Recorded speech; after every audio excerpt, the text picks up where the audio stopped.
Welcome to another episode of Take Up Space. And today in the studio, we have someone very special. Her name is Nimisha Patel, and she has over 35 years of experience in psychotherapy, and she provides specifically nutrition therapy to adults struggling with anxiety, depression, and emotional eating, and specifically towards South Asians. So I'm super excited to spend the next hour really getting to know her work in the space, talking about all things surrounding this concept, and hopefully giving you guys tools and tips.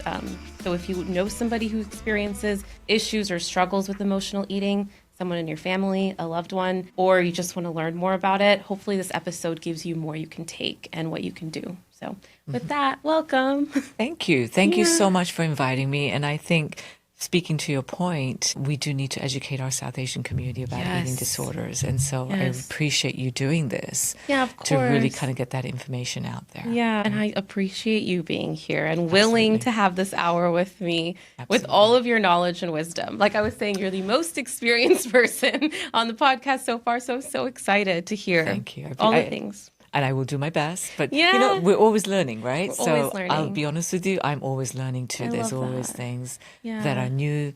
And I learn so much from the people that I work with too. So that's part of my ongoing education too. Hopefully both of us will learn something today in this conversation. Yes. So I'm going to ask first just what drew you to the space? Because you specialize in specifically emotional eating, right? Correct, yeah. So what drew you to specialize in that space and for South Asians specifically? Yeah, so I think it was like an evolution over time. You said 35 years, so you know how old I am. So it was definitely evolution over time. I became a dietitian first. Okay. And in that initial phase of my career, it was about educating people about nutrition. Yeah. Right? But it's not just about the nutrition and giving people nutrition knowledge. Right. It's also about understanding their relationship with food, with really eating. Yeah. And so that's when I went on to work with eating disorders, and I worked in a hospital with people struggling with eating disorders. Yeah. And so you learn about nutrition, but you also learn about how to apply that nutrition to people in their individual lives, right? So we all have our own individual experiences around food and eating as children, teenagers, as young adults, right? We all grew up in different families, different people around us who said different things about food. A lot of food I got was because it was cheap. It was good, and that was my first exposure to it. Socioeconomic status, immigrant status. I mean, I grew up in England, and I had, we were immigrants in England, right? And my parents were busy working. And I remember trips up to the local high street to Marks and Spencer's and purchasing all these chocolates and sweets and crisps and all that. I mean, it was just a lot of junk food, right? But it was very different from what they were used to eating too. Right. And so that's what I grew up with too, right? Yes. So that relationship with food and eating, what we grew up with, and we've taken that on into our adult years, right? And then it's kind of evolved in different ways. Yeah. So that's when I became interested in mental health. Okay. And I pursued my master's in in social work. Yeah. Right? So clinical social work. Clinical social work, exactly. And so that really helped me to really kind of combine the two together. Right? Okay. Yeah. So you have the nutrition education piece, but then it's also about understanding how people are using food and eating in their lives. Yeah. Right? And so that's kind of where I'm at right now. Okay. And still evolving, I'll be honest with you. Yeah. Right? Because you just learn different things. Right. One of your other guest speakers, Sapna Patel, and yourself, you both led me onto internal family systems. Oh, I love this. This makes me so happy. So now I am doing my training in internal family systems, and I actually got an invitation for level 1 training. So those are really hard to get. I feel very privileged with that. Oh my goodness. I'm so excited for you. And, applying that in my therapy, but also applying that in my nutrition work, it's been so phenomenally, it's been powerful. Oh, I love that. And the origins of IFS were when Richard Dick was working with eating disorder patients and realizing the extreme parts. So absolutely. That sounds so aligned with what you're working on. Yeah. And as I said, I'm constantly evolving. You both were influential in this next part of my evolutionary phase there. know that there's a ripple effect in what you do. Right? I love that. Yeah, right. And I like that you're really highlighting the evolution piece and that we're all evolving and we're all growing and we're all learning. Yes. And that's so like special coming from you too, being so long in the space and to say that, because it is a space that's constantly changing. It is. So, in the space that you're in with emotional eating, what have you seen as like the biggest evolution through the years? And I mean that both like just in terms of education prevention, but also just when you see clients, like what are some of the things that have been leading them into these spaces of pain that is then, pacified by eating or not eating kind of thing. So like just how have you seen the space change in the last few years? Well, I think that people are becoming more educated about eating disorders. They've always been around, right? So I'm going to show my age right now. There's Karen Carpenter, right? She struggled with anorexia, right? And we've always had images of women's bodies, right? That we've seen. There was Twiggy in the 60s, right? And, these all influence us in terms of how we want our bodies to look. Right. And genetically, we're not all meant to look that way. God, no. And because we want to look that way, then eating disorders then kind of have that space to develop. Right? And you're saying it's that perception of what is good, what is perfect, what is desired, what is desired. Yeah, right? what makes me actually loved and worthy. Yes. Yeah. And then professionally, as healthcare professionals, we can also contribute to the development of eating disorders. How would you say to tell that? you my training back in, so I trained from 85 to 88, and I was in a nutrition program, and we had 1 hour of eating disorder training. Okay? Just 1 hour. Just 1 hour, exactly. And so, and not for nothing. I mean, we all did the best that we could at that time. We were talking about educating people about nutrition. Sure. But again, when there's that missing piece where you're not addressing people's relationship with food and eating, then you're actually indirectly setting them standards. This is what you need to be doing with your food. Right. And so if that doesn't really resonate with a person, it can lead to the development of an eating disorder. My dietitian is telling me this is how I need to eat, or this is what healthy eating is. Right. But if it's conflicting with emotional struggles that they're having inside, that can set a person up for an eating disorder. Right? We have medical professionals that are looking at things like, obesity in the country. Yes. And of course, yes, it is a health issue. Right. But are we going to direct people to just saying you need to lose weight? Right. It's just overly simplistic. Yes. And we're not really looking at, okay, what is it that's happening in people's lives that's leading to get to that health issue? We don't want to shame people because of their weight and their shape and size. Right. That's not helping. Yeah. Because if it did, why do we have the issue with obesity in our country now? Right. Yeah, and it's fair because it's such a tender topic when you put it that way. Very because tender. On one hand, everyone wants to be healthy and have vitality. And a part of that comes with, whether it's good nutrition or balanced nutrition, right? But at the same time, if someone is, let's say like medically unhealthy in terms of overweight, like you said, obese or something, it's without shaming them, but still addressing the fact that clearly something here is becoming excess and not in moderation, right? So there's this sort of like, it's where like everything in moderation, sometimes people say that and argue there's probably some things that shouldn't be touched, but regardless, like it's an indication that something's excessively being used. And in this case, maybe food, and that curiosity as to why has it gotten this far and why is it continuously progressing this way, we haven't stopped to ask. Yeah. And it goes back to what you and I started talking about initially, which is socioeconomic status, the availability of food and the quality of the food that's available, the affordability of the food, right? Yep.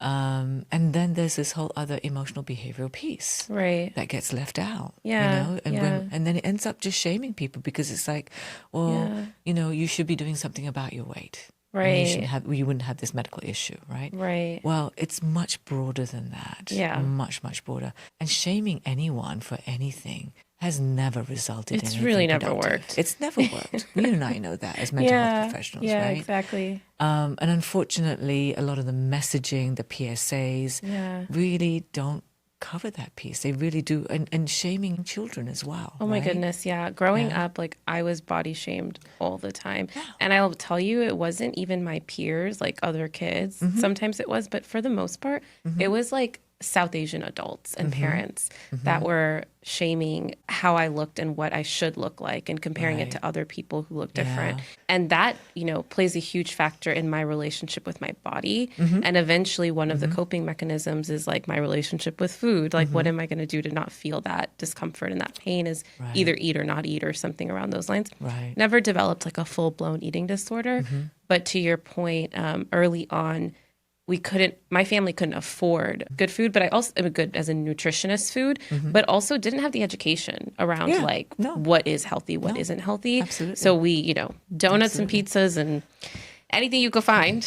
Your family and my family too. We were an immigrant family in England and my parents didn't. It was just, wow, this tastes really good. Let's get this, Right. So knowing that and what you just said, I guess it would be nice to just break down how bad can it get, right? So when we get into like, I'm not a big fan of diagnoses and disorders per se, but in this context, it's so important to be able to say like, this is what I'm struggling with and this is what this could look like. And this is the path to recovery, right? So for that reason, I would love to hear I obviously know most of the common eating disorders, but for our listeners and from you directly, like just to hear what those are and what it could start to look like and how we know when this has gotten out of hand. I need help or I need to reach out. Well, and what you said there just now, this has gotten out of hand. That's the key thing that I find is really important for families to know, right? Okay, because there's a tendency to minimize struggles around food and eating and that, we can take care of this as a family. And we go into what I call the DIY approach. And that DIY approach doesn't help individuals struggling, right? In fact, it kind of sometimes makes it worse. And so, what I say to the community is like, let's catch this early on. So that you don't have a child that's struggling, that you don't have to send that child into more high level of care, like a residential treatment program or an inpatient treatment program. And there are, professionals that are working, with eating disorders on an outpatient basis, that we can tackle it there, right? Yeah, we can educate ourselves. We can educate prevent ourselves it from getting preventively, worse. right? Educate our children, educate our families, to do that. But again, because it's food, it's different. It's seen differently, right? If it was something like alcohol or drugs or marijuana, there would be this alerted system, like we got to do something about this, right? For sure. Comes with its own shame, but it's got its own shame, a different alert. But it's like we need to, we really need to take care of this, right? But with food, it's like, well, we can take care of this, And then sometimes, like what you mentioned, that South Asian cultural piece around body image and what is acceptable, what's unacceptable. There may be family members are saying, well, you don't need to eat as much. Right. Or who's going to marry you, 100%. Right. To this day, some parents talk like that.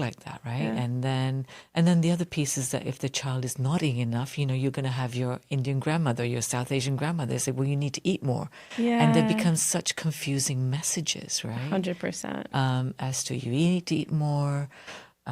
Or you're eating too much. Right? And it seems like the consequences are so severe. Like you're not going to get married. Nobody's going to love you. Nobody's going to love you if you look like this. If you carry this forward. And then for a child or a teen to see their parents being that anxious. Right. And then it's like, oh, I'm upsetting my parents here right now. Right. So all that burden that they're carrying at such a young age.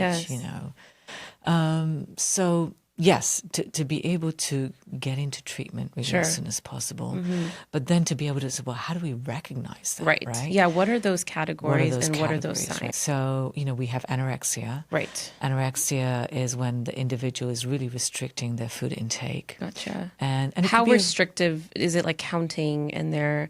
So it could be extreme counting calories, extreme counting grams of fat. Yes. Obsessively looking at one's weight on the scale. Maybe multiple times during the day, right? Comparing themselves to their peers. So if they're in high school, they'll see that their peers are thin, so they're wanting to be thin as well, right? Yeah. And then at times, just feeling like I just want to keep losing weight. And so it may start off very innocently. Sure. As to, okay, well, I'm going to eat more healthfully. Sure. I'm going to cut out the junk food, right? You know, they might be involved in sports. Yeah. And so the sports might require certain weight criteria. So I'm going to change how I'm eating. And then it suddenly becomes like, okay, I lost this weight. I want to lose more weight. And then it becomes lower and lower, right? So they're getting like the reward of looking different, I assume, or the number on the scale going lower. Yeah. And then sometimes what happens is if there is a child or a teen or an adult in a larger body, and then suddenly they lose that weight, they get a lot of positive reinforcement from family and friends. So true. Wow, what did you do, right? I remember like about 9 years ago, I had some health issues, gastrointestinal issues. And because of the treatment that I was going through, I had lost weight. And I had people coming up to me and say, wow, what did you do, right? And so, you know, for those of us who, you know, see that, it's like, be mindful. You know, it may not necessarily be something that they did intentionally. It may be something completely unintentionally. Right.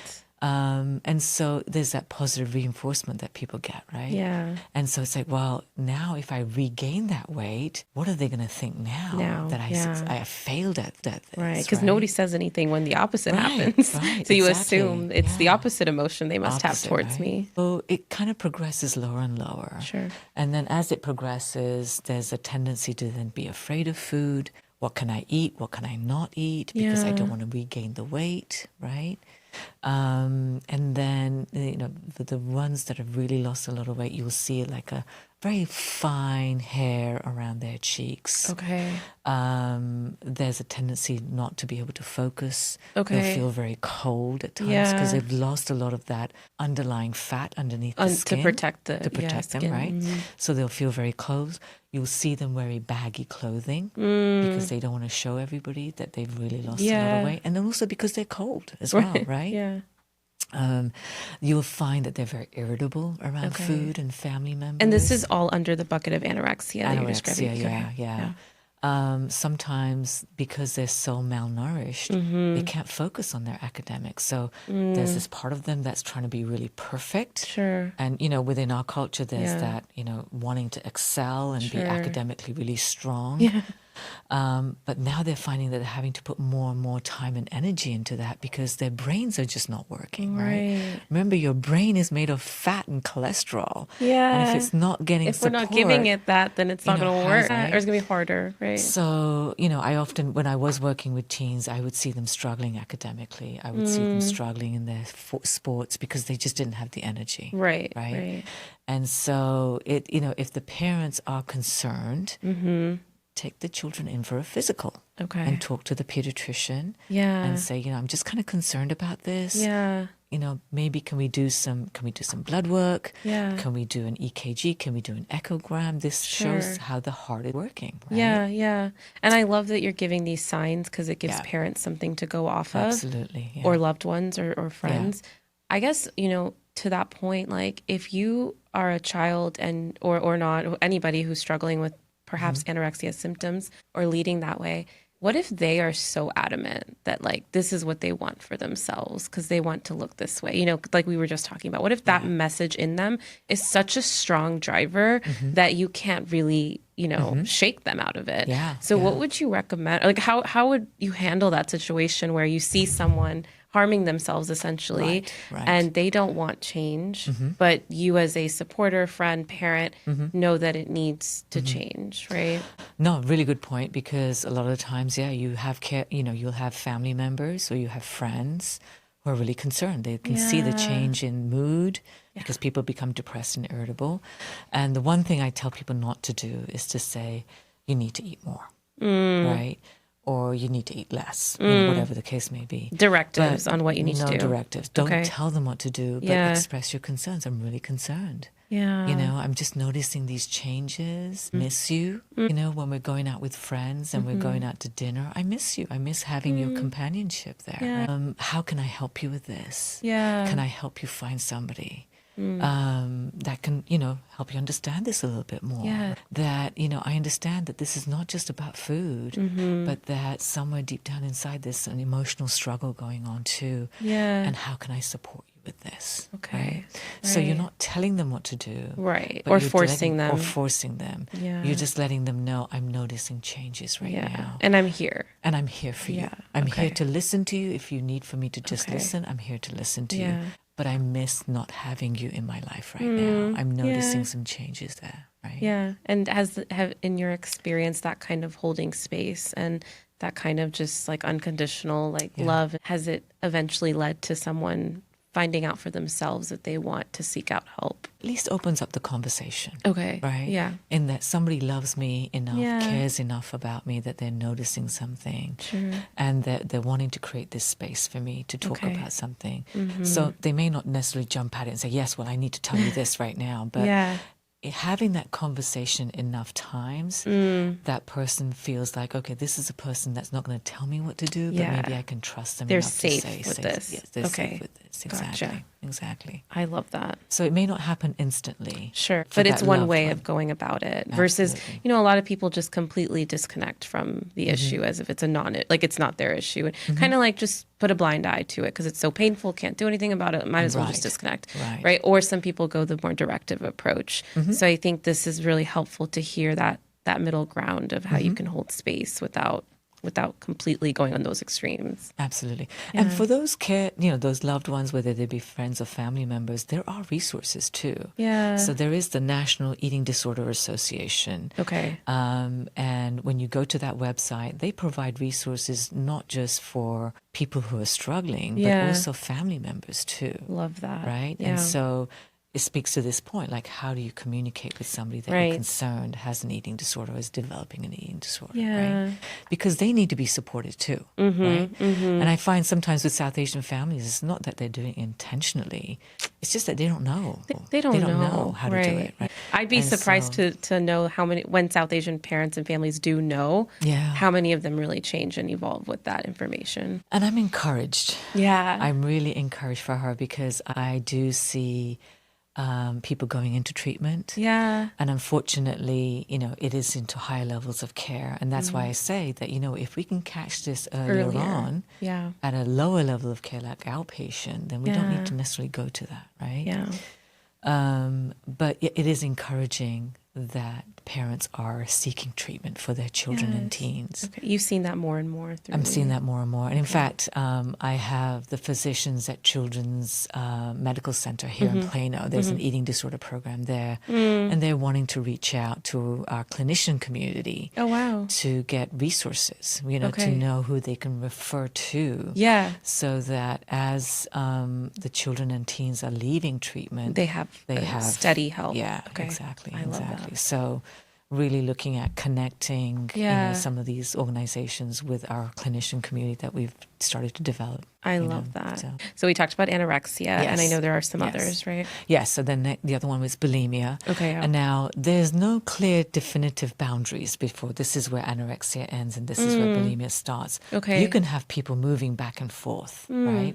So they can, when you if you diagnose or label, it could be both. It could be both because you could have somebody who is bulimic. So bulimia is essentially when somebody is using what we call compensatory behaviors, right? Gotcha. Yeah. So they may eat a normal amount or they may eat a large amount and then they'll use a compensatory behavior, which is like vomiting, right? Vomiting the food back up again. Or they'll exercise. They'll go out and exercise, right? And this is a very gray area, right? Because people say, well, I want to go out for a walk and digest my food, right? Yeah. But this is actually like, okay, I'm going to eat this amount of food and then I'm going to go and exercise. For that same amount of food, basically. And burn off those exact calories there. Gotcha.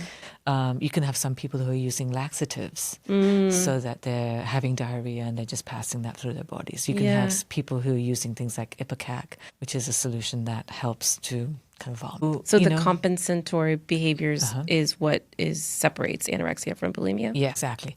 But now you can also have something like bulimia nervosa. Yes. Because you can have people who are really underweight. Okay. And using those compensatory behaviors. Okay. And you can have people in large bodies, binge eating, or overeating, and then using those compensatory behaviors. Gotcha. And what I want to emphasize here is that, just because you see somebody, it doesn't necessarily mean that they have a specific eating disorder behavior. Okay. I have worked with people, so binge eating is another eating disorder. Okay. And in binge eating, it's basically eating large quantities of food, feeling very out of control with that, or just not even realizing the amount of quantity of food that they're eating, right? Yeah. But you could have somebody in a large body that's binge eating, and you can have somebody in a small body that's binge eating. Okay. But they're binge eating, and then they're using those compensatory behaviors, right? To take it out of their system. So to my point, that this overlaps, right? Right. You could have a teen or a child that may have started off as anorexic. Okay. And then as they go into their adult years, they've gained the weight, but now they're really nervous. Yeah. So now they'll start using compensatory behavior to manage their weight. Wow. Right? Okay. Yeah. So it's on a continuum. And it can start in some way and then escalate to something else or move and shift. Exactly. And in terms of signs, like you gave a lot for anorexia, for bulimia and binge eating, or the combinations, like what are signs and symptoms that people could look out for? So health symptoms with bulimia would be, so we often say there's like puffy cheeks because they've vomited and the salivary glands inside then start, inflaming, right? Gotcha. They'll have puffy cheeks. It's sometimes difficult to identify bulimia because it is a very secretive behavior as well. The binge eating, or the eating is done secretively, and the compensatory behaviors are done secretively too, right? So you could have somebody hiding, but then you'll see lots of wrappers, right? I'll have parents coming back to me and they'll saying, you know what, we'll go into our pantry and suddenly there's all this missing food. Wow, right? okay. To the point that parents may lock their pantries, right? Gotcha. Or they'll come down into the kitchen and then there's all these crumbs all over the place, right? Or this is kind of getting a little kind of gross, but you'll have bags of vomit hidden in closets or under beds, And so again, it's the pain of it. You imagine the kind of pain that this person is going through, that they're needing to use this true behavior and then hide it. Double the pain double here. the shame associated with that, right? So, there's been stories of that, right? Showers, taking long showers so they can hide the noise of vomiting while they're in the bathroom. While they're in the bathroom, Gotcha. So again, if parents are concerned about that, having a pediatrician doing a full checkup. Okay. And that checkup involves taking blood work, right? Because we can see things like electrolytes getting out of balance when somebody is vomiting a lot more. Dehydration tends to occur as well. And then again, checking the heart as well, wanting to make sure that the heart is functioning. So sometimes with eating disorders, we'll see that the heart is really slowed down. There's just not enough nutrition going in. Right? So that's a way. And it's an objective, non-shaming way, just like we're just going to do a checkup, that's all. And we're just going to see. Now, having said that, sometimes medical professionals may not necessarily be able to pick up on this. And the reason why is that our body is just so sophisticated, right? It will compensate for these behaviors going on, and it will make sure that the blood work is normal.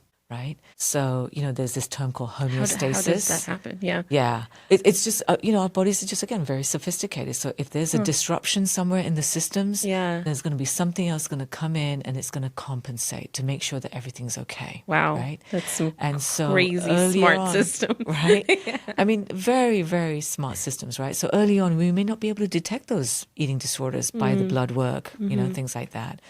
But the body can only do that for a certain period of time. Gotcha. Before it says, enough, I can't do this anymore. And so it starts turning on the organs, the muscles. There's certain organs. So for instance, another sign is losing the menstrual cycle. So you can have a teen that may be in the early stages of starting their menstrual cycle and it may be delayed. Because they're so underweight, right? Or you could have a teen that's already started their menstrual cycle and then suddenly they lose it. And simply, again, the body just saying, you know what? The reproductive system, we don't need that right now. Gotcha. We need the heart, we need the lungs, we need the brain, we need the liver, the kidney. Those are our essential organs here right now. So like reprioritizing real time. Exactly. So that's another sign that, Gotcha. if there's a delay in the period starting or if there's a delay in, if the period goes away. Now, I want to be careful here too, because there are some people that are just naturally at a low weight. Doesn't mean that they're anorexic. My best friend in high school, she was always thin. Okay. And she could down slices of cheesecake like nobody's business. And if you meet her now, you know, she's still thin. Yeah. That's just who she is. That's just how her body is. Right. We have to recognize that genetically sometimes there are people that just carry a low body weight. Sure. Right? And similarly, there are people that just carry a larger body. That's their genetics. It doesn't mean that they're unhealthy. It doesn't mean that they have an eating disorder. Yeah. So we have to be very careful about that, right? And I think that's where with the South Asian community is that when we're so focused on our identities trapped around body weight, that we can actually trigger off an eating disorder in somebody who's genetically just supposed to be at that weight, right? Yeah. So we have to be very careful about that. Very, very I am so curious. Like, so this is helpful because like knowing all the ways it can get out of hand and knowing the signs and symptoms and how to seek out help and maybe hold space. When it comes to the root of emotional eating or eating disorders, I know we're touching on it in ways like society messages, you know, South Asian culture specifically, messaging around what is the best way to look good and how you should be and how other people are, right? Comparing to models and actresses and the standards that are set in the media. There's also like concepts of the addictiveness of food, right? So we talk about addiction really specifically to substances, but we never really address that we can also be addicted to just dopamine hits off of quote unquote good tasting food, right? And so that's a component of it as well, that it can become an addiction in that way, sourced from, you know, perhaps all these messaging around not being good enough the way you are.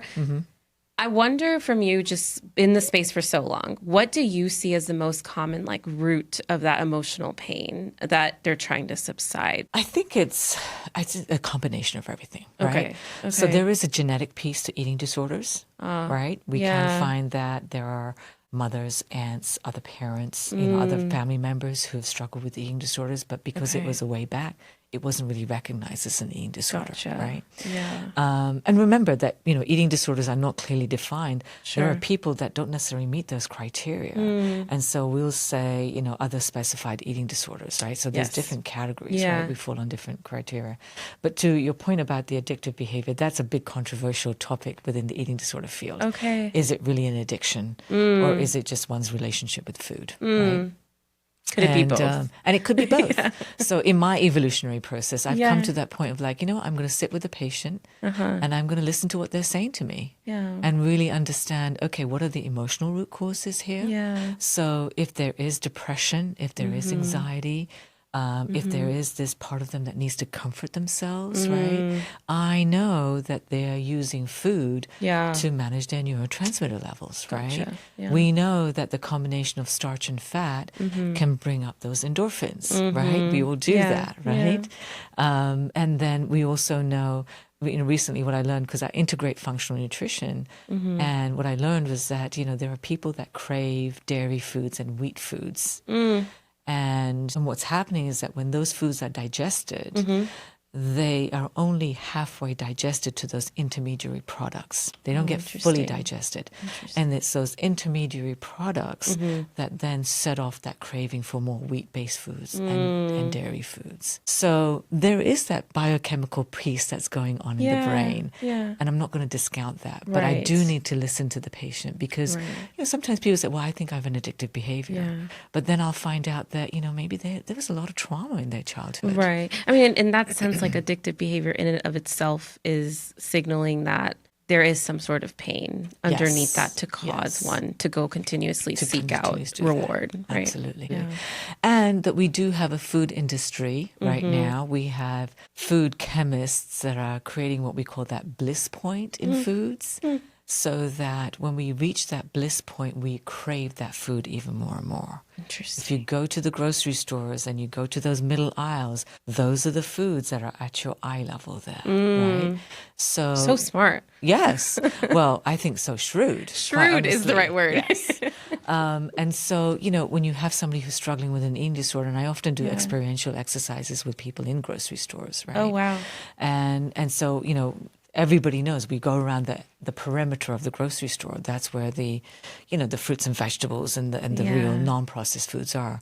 And then the aisles in the middle are all the processed foods, right? Yeah. And so what we're looking to do is to help people develop a normal relationship so that they can eat these foods without necessarily having to crave them. Yeah. But then when you have a food service industry or a food chemist industry that's like, okay, well, let's create this bliss point. It's literally trying to monetize off of, the marketing that goes in behind this, which, I mean, that's such a good point. Like the fact that I was going to ask you some advice on how we can, support people, not just on an individual level, but on a macro level with education and prevention.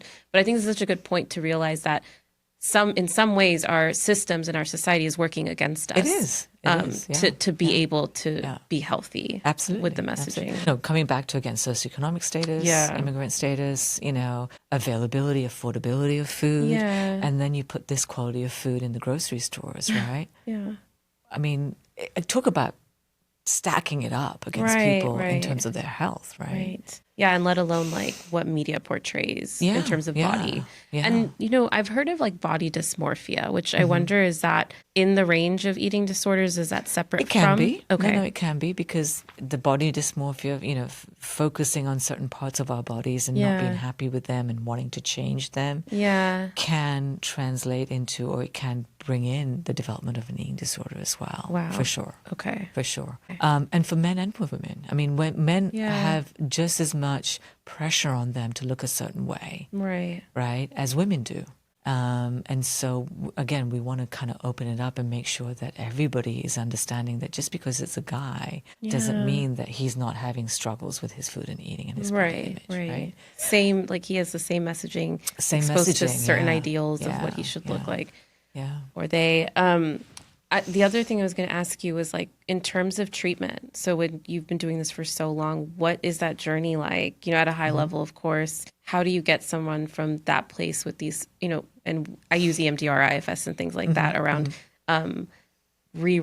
reprocessing trauma, or even like reversing negative beliefs into positive beliefs and all of those things. But I'm curious just what that journey looks like when it comes specifically to you in the form of an eating or emotional eating disorder. The journey for the patient? Yeah, the journey for the patient and the healing process. And the healing process. Well, usually when they come to treatment, there's a part of them that's recognizing this is a problem. Gotcha. This is making it difficult for me to function in my professional life, in my personal life. Yeah. Often at times people don't see it as a problem, so they're not coming into treatment. They're not coming. Right? Okay. And, when they know that they can exist, if they're just single and they're living by themselves, they can do whatever they want. Yeah. But when you're living in family systems, like when we live in multi-generational systems within the South Asian culture. People notice, right? Yeah.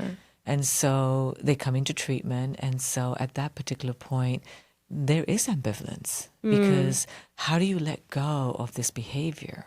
Yeah. And, in IFS, true to IFS, it's like, well, this behavior, this eating disorder behavior has been serving a purpose. Yeah. And it's been serving a protective purpose, right? And so when we come into treatment to say, we don't want this eating disorder behavior anymore, that behavior is, but I have been protecting you all this time. Yeah. And are you going to be able to do this by yourself, right? Yeah, and it's been doing such a good job, quote unquote, for so long and working so hard. Yeah. From an IFS perspective, it's like that part of you needs appreciation. It needs first. appreciations, right? Yeah. So we go through that part. We go through acknowledging that, yes, you have done this for so many years. Yeah.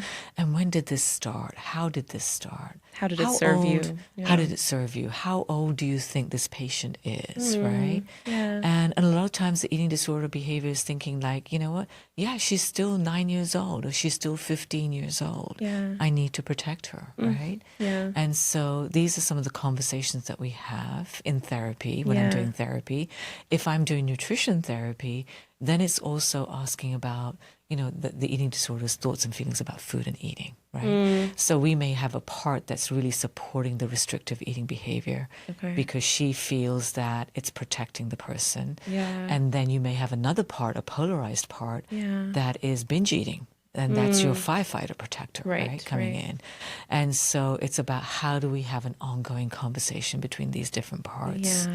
And you're kind of like mediating. And mediating that, right? Yeah. But we're also integrating cognitive behavioral therapy into that, right? Gotcha. Okay. Because, there is a depressed part, right? Yeah. So really, and I think that's been really helpful for patients, because it's like, this is not a character flaw that I have. Right. This is not something that is speaking to who I am, that I can't do this, but there are these different parts of me that have been serving me for a very long time. And then, of course, we're going down to those exiles, right? Yeah. And, you know, how do we take care of them? Yeah. And so that has been a real mind shift for a lot of my patients, especially those struggling with binge eating. Okay. Because so much of their eating disorder has been around shame. Yeah. And guilt, right? And that we don't have to, it doesn't have to be a character flaw, but look at these individuals inside of you and what they're doing, right? Kind of thing. So that's how we kind of lead that. And I think it's been really, really helpful. Okay. Even with the South Asian culture too. Yeah. So I work with a lot of South Asian women, highly intelligent, well-trained, professional women who have been raised in certain ways. And we use that IFS approach with them too, to say, love that. you know, let's talk about these different parts within you, right? Yeah. And you're really changing their relationship to that part. And also, to your point, like, so much of the shame surrounding this quote unquote, you know, bad behavior I don't want is worked on by treating it with compassion and appreciating it. This is very much true. We don't do all the things we do for no reason. Like if they are extreme in nature, it's probably for a reason. For a reason. Yeah, exactly. I love that. What becomes a challenge for people is, well, why, you know, if she's protecting me, why is she protecting me at the expense of my health? Right? So it becomes a little bit, you know, challenging there. But again, there's an openness to understanding the approach and embracing the approach. Yes, you know, I love that. I've found that to be very helpful. Yeah. Okay. And then there are some times where, if health is really an issue, then we do have to talk about a higher level of care. Right. So we have intensive outpatient programs. Yes. Right. Yes. Maybe 3 to 4 days a week, 3 hours each time. Yeah. And there's a therapist, there's a dietitian, there's a medical professional. Yeah. And the person is in a group setting. Okay. Right? And to make that decision for a higher level of care, what do you look for? So if somebody's really struggling and they're really struggling in terms of functioning in their lives, in their careers, or if there's some medical issue going on, right? Okay. So I may work with somebody who's struggling with binge eating and their blood sugar levels are completely out of control because of their binge eating, and they're just not able to. It's like, well, you know, this is something that's really important, because now we're looking at other health issues that are coming in, right? Okay. So looking at how the body's functioning, right? Yeah. Is there a problem with the functioning? Yeah. And then, and again, I'm not one to force people to go in, but I will say, you know, let's sit down and talk about this. Yeah. And let's see what your internal parts are saying about this as well right now. Yeah. And that makes it easier for that person to say, yes, I am noticing that I'm having a hard time functioning at school, or having a hard time functioning at work. Yeah. And that maybe I do need to consider. Something. It goes back to like your first point, where it's not a directive, as in like, hey, you need to go to inpatient right now. But it's more of a choice that they're making. It is more of a choice. Based on what they're experiencing. Right. Okay, so I could ask you a ton more questions, but because of time, I'm going to to the end. So I usually do this new rapid fire, and I ask questions. So I'm going to ask a couple of those really quickly. And then if you have anything that you didn't mention that you would love to give to people who are listening, I'd love to get that too. Okay, so really quickly, what's one societal message that either indirectly or directly that you've picked up growing up and just in life that you now are like, I'm going to opt out of this? People pleasing. Yes, people pleasing. Just straight off the top of my head. Yes. Absolutely. Yeah, yes. We do that a lot, especially in the South Asian community as women. As women, yes. Yes. Okay. What's one thing you do daily to prioritize your mental well-being, no matter how small? I can't say it's one. I think it's maybe a couple of things. Okay. I like to connect with somebody. And, I mean, outside of just the work that I do, but just with friends and family, and just kind of connecting. And I really enjoy dancing. So I have actually We have to dance together. Where do you dance? So I just recently started salsa and bachata at a place called the Alpha Midway Studio. Dance studio. I know where that one is. Yes. That's awesome. Tons and tons of fun, and wonderful people there as well. So, I love and I think, you know, we haven't talked about this, but this somatic awareness in our bodies is sometimes we we're just not able to do that sometimes with many of our South Asian women in general, but South Asian women specifically. And dance is a great space. Yeah, so I think that's been kind of my therapy as well. I love to hear that. Yes. I'm a dancer as well. What's one societal norm you wish people would challenge more often? Competitiveness. Especially within our society. Yeah. I think it isolates us. Yeah. And we stay stuck in this place of shame. Yeah. Right? The competitiveness towards just one way of doing things. Sure. As opposed to, you know what, okay, maybe that is one way of doing this, but this is me and I want to do this other way. Yeah. You know? And it starts really from a very young age in our community, and I think that's rather sad. Yeah. Because I think that we can really offer ourselves a lot of community support. Yeah. And that because we're isolated, we don't, because everybody's like, I don't want people to know what's going on in my family. And so... the secretive nature. The secretive nature of our culture. The competitiveness with careers, the competitiveness even in schools, things like that. I think it's just kind of sad. I love that. Yeah. So important. Okay. That's it. That's all I'm going to ask. Okay. But I do want to leave it with just you sharing anything you feel like you haven't, or just, an ode to people who are maybe going through it with emotional eating, or a loved one is, and haven't sought out help. Things like that. There's two things. Sure. One is, we have a colleague, Gautami Vemula here. Yeah. And she has started two initiatives.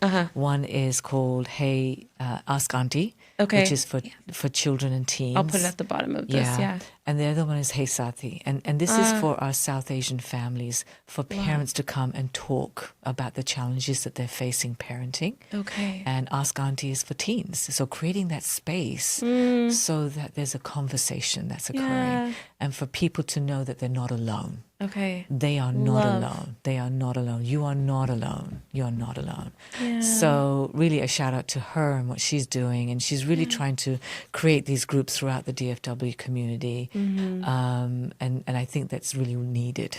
Really, really needed. Yeah. The other thing was there is another eating disorder called ARFID, avoidant restricted food intake disorder. Okay. And this is not about people who want to lose weight or who want to be in a smaller size. This is when there's an aversion to foods in terms of taste and texture, temperature of foods, and so therefore a person avoids eating that food. Gotcha. They may have had certain types of medical issues, gastrointestinal issues or choking issues, and so there's a fear of eating foods. Okay. But it occurs in children and teens, and it also occurs in adults as well. Wow. Okay. So that is an eating disorder. It's not the same kind of eating disorder. Sure.